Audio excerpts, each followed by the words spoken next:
नमस्कार मेरे विद्यार्थी मित्रों, हिंदी व्याकरण की कक्षा में आपका स्वागत है। आज का हमारा टॉपिक है काल, जिसे इंग्लिश में आप टेंस भी कहते हैं। क्रिया के जिस रूप से किसी कार्य के करने या होने के समय का बोध होता है उसे काल कहते हैं। अर्थात आपने क्रिया पढ़ी है। क्रिया का अर्थ होता है किसी भी कार्य का होना या करना, लेकिन काल का अर्थ होता है कि क्रिया के जिस रूप से किसी कार्य के करने या होने के समय का बोध हो उसे काल कहते हैं।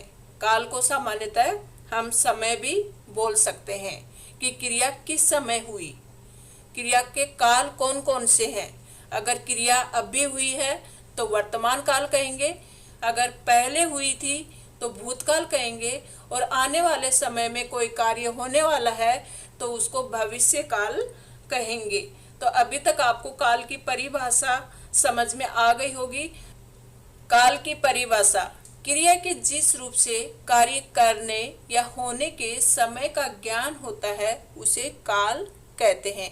दूसरे शब्दों में क्रिया के उस रूपांतरण को काल कहते हैं जिससे उसके कार्य व्यापार का समय और उसकी पूर्ण अथवा अपूर्ण अवस्था का बोध हो। आइए कुछ उदाहरण देख लेते हैं। बच्चे खेल रहे हैं, मैडम पढ़ा रही हैं। बच्चे खेल रहे थे, मैडम पढ़ा रही थी। बच्चे खेलेंगे, मैडम पढ़ाएंगी। तीनों ही सेंटेंस अलग अलग समय में हुए हैं, अलग अलग समय का बोध करवा रहे हैं। जैसे बच्चे खेल रहे हैं तो वर्तमान की बात हो रही है, बच्चे खेल रहे थे तो भूतकाल बीते हुए समय की बात हो रही है, बच्चे खेलेंगे ये आने वाले समय अर्थात भविष्य की बात हो रही है। तो अगर घटना वर्तमान में घटित होती है, कोई भी कार्य वर्तमान समय में बताया जाता है तो उस क्रिया को वर्तमान काल कहेंगे, और अगर बीते हुए समय में क्रिया हुई थी तो उसको हम भूतकाल कहेंगे, और आने वाले समय में कोई कार्य होने वाला है तो उस सेंटेंस को, उस क्रिया को हम भविष्य काल के अंतर्गत लेंगे। देखिए, पहले वाक्य में क्रिया वर्तमान समय में हो रही है, दूसरे वाक्य में क्रिया पहले ही समाप्त हो चुकी थी, और तीसरे वाक्य की क्रिया आने वाले समय में होगी। इन वाक्यों की क्रियाओं से कार्य के होने के समय का बोध हो रहा है। चलिए हम आगे बढ़ते हैं। काल के 3 भेद हैं: वर्तमान काल, भूतकाल, भविष्य काल। ये तो हमने समझ लिया, लेकिन वर्तमान काल के भी 3 रूप हैं। ठीक है, सबसे पहले हम वर्तमान काल के तीनों रूपों की चर्चा करेंगे। कौन कौन से? सामान्य वर्तमान काल, अपूर्ण वर्तमान काल, पूर्ण वर्तमान काल। सबसे पहले हम पढ़ने जा रहे हैं सामान्य वर्तमान काल।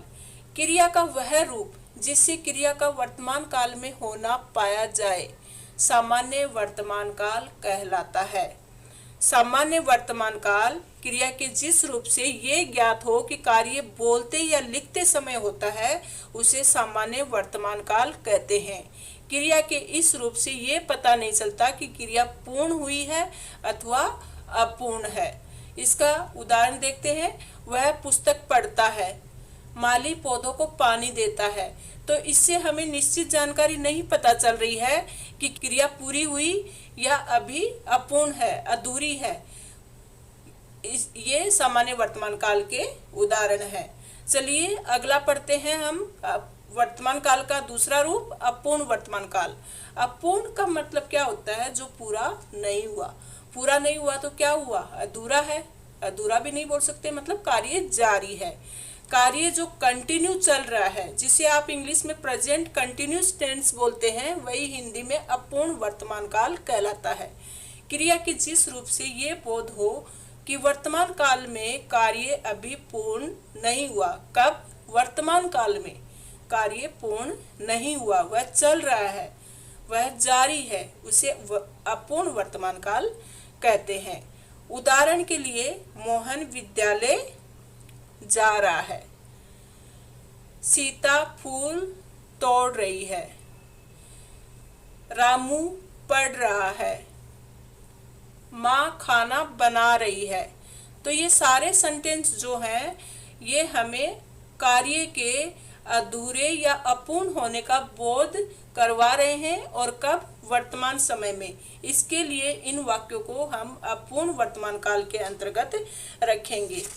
सामान्य वर्तमान काल पढ़ा, अपूर्ण वर्तमान काल पढ़ा। अभी पूर्ण वर्तमान काल, पूर्ण मतलब पूरा हो गया कार्य। इससे वर्तमान काल में कार्य की पूर्ण सिद्धि का बोध होता है।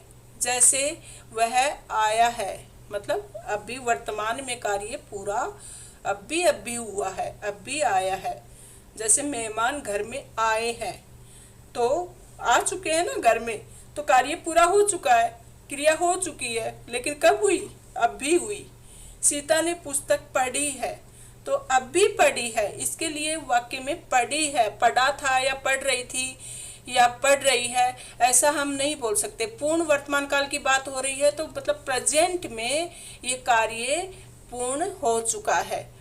तो इसको हम ऐसे भी लिख सकते हैं, वह आ चुका है, सीता पुस्तक पढ़ चुकी है। पूर्ण वर्तमान काल के सेंटेंस को पहचानने के लिए हम अंत में चुका है, चुकी है, चुके हैं ये देखकर पहचान सकते हैं। भूतकाल, हमने अभी तक वर्तमान काल के 3 रूप पढ़े, अभी भूतकाल के भी वैसे ही 3 रूप है। क्रिया के जिस रूप से बीते हुए समय का बोध होता है उसे भूतकाल कहते हैं। सरल शब्दों में जिससे क्रिया के कार्य की समाप्ति का बोध हो उसे भूतकाल की क्रिया कहते हैं।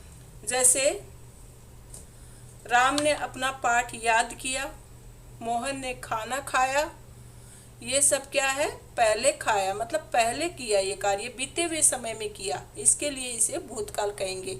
जिस तरह से वर्तमान काल के 3 रूप थे, वैसे ही भूतकाल के भी 3 भेद हैं। सामान्य भूतकाल, अपूर्ण भूतकाल और पूर्ण भूतकाल। सामान्य भूतकाल, जिससे भूतकाल की क्रिया के विशेष समय का ज्ञान न हो उसे सामान्य भूतकाल कहते हैं। ऑफिस के बड़े बाबू आए, बच्चे खेलने लगे, मतलब क्रिया के जिस रूप से ये ज्ञात होता है कि कार्य बोलते या लिखते समय समाप्त हुआ है उसे सामान्य भूतकाल कहते हैं। क्रिया के इस रूप से ये पता नहीं चलता कि क्रिया पूर्ण हुई अथवा अपूर्ण हुई।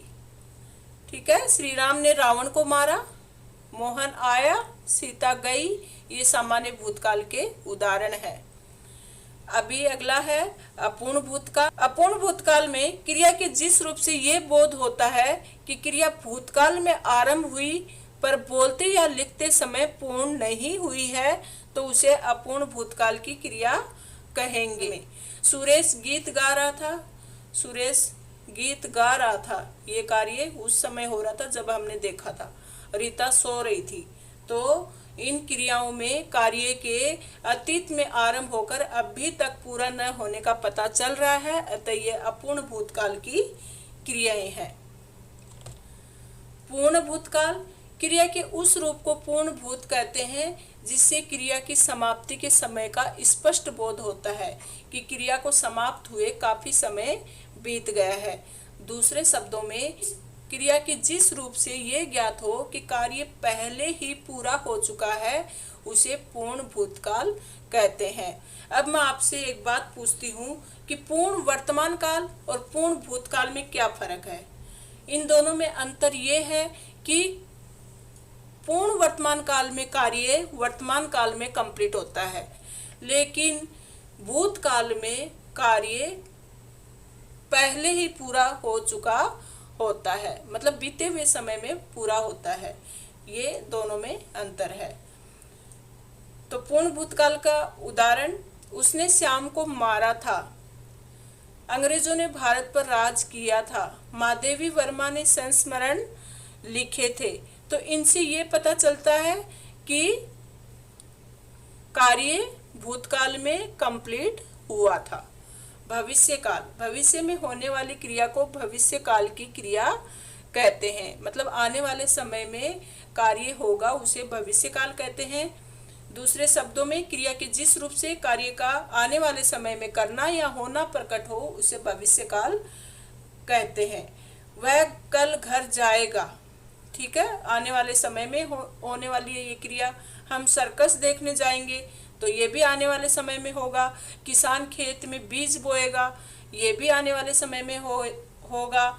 मेहमान घर आएंगे, ये भी आने वाले समय में होगा। तो जो भी कार्य आगे होने वाला है उसको हम भविष्य काल के अंतर्गत लेंगे। तो इसमें भी सामान्य भविष्य काल, अपूर्ण भविष्य काल और पूर्ण भविष्य काल है। देखिए, सबसे पहले पढ़ते हैं हम सामान्य भविष्य काल। क्रिया के जिस रूप से उसके भविष्य में सामान्य ढंग से होने का पता चलता है उसे सामान्य भविष्य काल कहते हैं। इससे ये प्रकट होता है कि क्रिया सामान्यतः भविष्य में होगी, मतलब क्रिया न वर्तमान काल में न भूतकाल में, क्रिया आने वाले समय में होने वाली है। कोई भी कार्य आने वाले समय में होने वाला है और उसको सीधा सीधा हम पहचान दे देंगे सामान्य भविष्य काल की। जैसे बच्चे कैरम बोर्ड खेलेंगे तो ये सामान्य भविष्य काल है कि आने वाले समय में खेलेंगे। वह घर जाएगा, ये भी आने वाले समय की बात हो रही है। दीपक अखबार बेचेगा, ये भी आने वाले समय की बात हो रही है। तो उपयुक्त वाक्यों में क्रियाएं भविष्य में सामान्य रूप से काम के होने की सूचना दे रही हैं, अतः ये सामान्य भविष्य काल की क्रियाएं हैं। दीपक अखबार बेचेगा, सामान्य भविष्य काल। दीपक अखबार बेच रहा होगा, दीपक अखबार बेच रहा होगा, ये अपूर्ण भविष्य काल।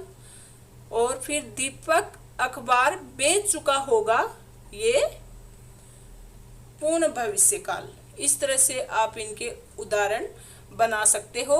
अभी आप कौन से भी सेंटेंस को किसी भी काल को किसी भी काल में परिवर्तित कर सकते हो। इस तरह के वाक्य एग्जाम में आते हैं। सारे सेंटेंस एकदम फिर से आप पढ़ लेना, फिर से वीडियो सुनना, और किसी प्रकार का डाउट हो तो कमेंट बॉक्स में लिखना।